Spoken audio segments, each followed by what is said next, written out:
Жын түтіп жатыр, қызым кел отыра ғой қасымызға. Сен де жын түтіп ғой мынандай. Сенің үйленгенің бізге жақсы қызым бар. Жүнді қойдан аламыз сыртып, оны жуып тазалап, кептіріп, осындай түтіп иіреміз жіп етіп.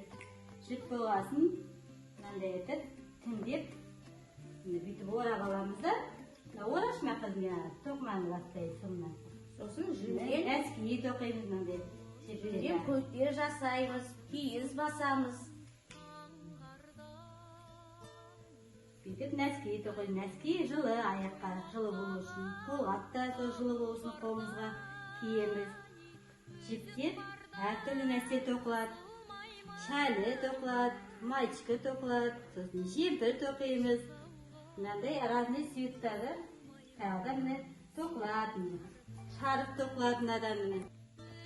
Жаңа елге жүрмесе міне нәскей тоқылады міне. Қолғап тоқиды.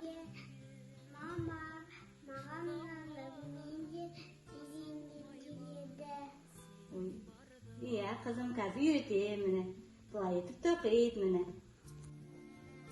Асына, береке берсін басына. Бүге қорғалап, қыдыр келсін қасына. Сенен байлық өтпесін, тәңір берген берекен, тепкілесі кетпесін. Әумин. Қызым, айтқаның келсін, өмір жасың ұзақ болсын, жаным бұдай. Өнерің істей берсін.